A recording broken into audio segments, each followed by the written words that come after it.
what's up, everybody? True Boxing here. Thank you for coming back to get hit with the truth.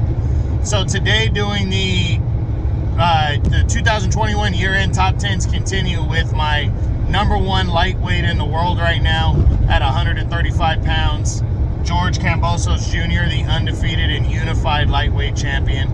Kambosos was entering the year. I had him at number. Let me see. Sorry. I had him at number 8 on the year. He was coming into 2021, coming off of his career best win, but it was a controversial 12-round split decision win over Lee Selby to become the mandatory number 1 contender in the IBF. It was a fight I thought he lost. I really did. It was one of my most controversial fights of the year. It was close. In 2020, he did score a knockdown in that fight, but I thought Selby outworked him and was beating him to the punch. Excuse me.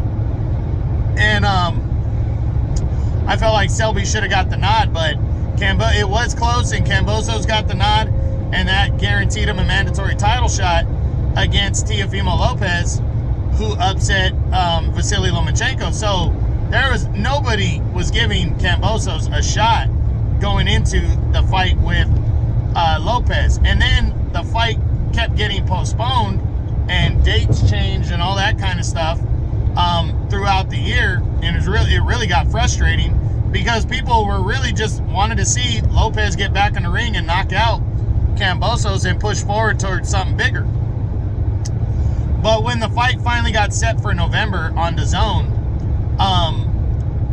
there was, like I said, most people, myself included, were predicting that Lopez was just going to blast George Kambosos out of there and retain his unified title with ease. They had built up a lot of bad blood with talking shit to each other, but also their fathers got into it at the press conferences that week of the fight. So there was a lot of people that were anxious to see Lopez get in there, and Lopez was headhunting. He came out, shot out of his corner right at Kambosos in the first round, and was looking to get him out of there very quickly. But Kambosos was not going to be taken out like that. He looked like he was on the verge of getting put down, and then Kambosos landed a money overhand right that dropped Teofimo Lopez in the first round, and you knew Lopez was in trouble then, and it ended up being a very good back and forth fight, but Kambosos seemingly was outworking Lopez, because Lopez was headhunting instead of trying to box. He looked like he was looking for the knockout, and instead of trying to box his way and set it up, and it was costly. It cost him rounds. But in the 10th round of the close fight, he made it closer, Lopez did, by knocking Kambosos down, and it really looked like Kambosos might be done. And then Kambosos surprised everybody by coming back, getting up, coming back, and closing out the championship rounds, winning both rounds. And when the scorecards were read, he walked away with a close split decision and a major upset victory, and became the unified lightweight champion of the world with that win and upset, and really pushed forward towards something major. Now, right after the fight, Lopez was pissed off. He said he got robbed, so Kambosos said, well, hey, let's do it again. Come to Australia, we'll do it again. But Lopez scoffed at that, as Lopez is seemingly done with 135 pounds. He wants to move up to 140, because he's been having weight issues.